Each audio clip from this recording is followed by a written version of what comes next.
بسم اللہ الرحمن الرحیم۔ اس ویڈیو کو سننے والے تمام ناظرین کو السلام علیکم۔ ایک انسان مومن کب بنتا ہے؟ جب وہ اللہ پر، اس کی کتاب پر اور اس کے رسولوں پر اور قیامت پر اور اس کے فرشتوں پر اور مرنے کے بعد اٹھائے جانے پر ایمان رکھتا ہو اور گناہوں کی طرف جانے سے وہ ایسے ڈرتا ہو جیسے آگ کی طرف، یا گناہوں کے بعد پچھتاوا ہونا، ملامت کرنا، یہ صفت مومن کی بتائی گئی ہے۔ ایک حدیث میں آتا ہے، صحیح بخاری حدیث نمبر 6308 کی روایت ہے، نبی کریم صلی اللہ علیہ وسلم نے فرمایا، کیا فرمایا کہ مومن اپنے گناہوں کو ایسے محسوس کرتا ہے جیسے وہ کسی پہاڑ کے نیچے بیٹھا ہو اور ڈرتا ہے کہ کہیں وہ اس کے اوپر نہ گر جائے، اور بدکار کا الٹا حال ہوتا ہے کہ وہ اپنے گناہوں کو مکھی کی طرح ہلکا سمجھتا ہے کہ وہ اس کے ناک کے پاس سے گزرتی ہے، اور اس نے اپنے ہاتھ سے یوں اس طرح اشارہ کیا۔ اور جب مومن عمل کر رہے ہوتے ہیں تو ان کے دل تھر تھر کانپ رہے ہوتے ہیں کہ پتہ نہیں میرا عمل قبول ہوا بھی یا نہیں۔ یہ مومن کی پہچان ہے۔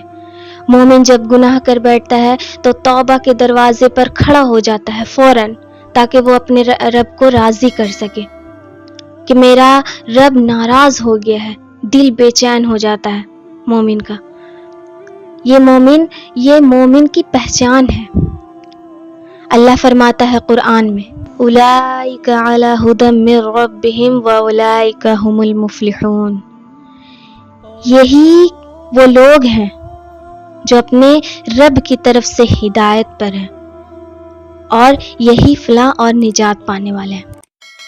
ہدایت پانے والے وہ خوش نصیب وہی ہیں جو غیب پر ایمان لاتے ہیں، نماز قائم کرتے ہیں، اللہ کے دیے ہوئے میں سے مال خرچ کرتے ہیں، اور آپ صلی اللہ علیہ وسلم پر جو کتاب نازل ہوئی اس پر ایمان لاتے ہیں،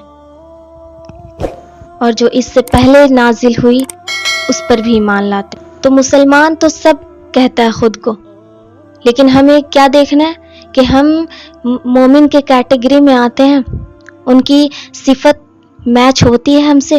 اگر یہ صفت آپ اور ہم میں ہے تو سبحان اللہ، ہم مومن ہیں۔ بس اگر ایک بھی صفت کم ہے تو اللہ سے توبہ کریں اور دعا کریں، اے اللہ ہمیں سچا مومن اور مومنہ بنا، آمین۔ اور یہ ویڈیو پسند آئے تو لائک، شیئر اور سبسکرائب کرنا نہ بھولیں۔ شکریہ، جزاک اللہ۔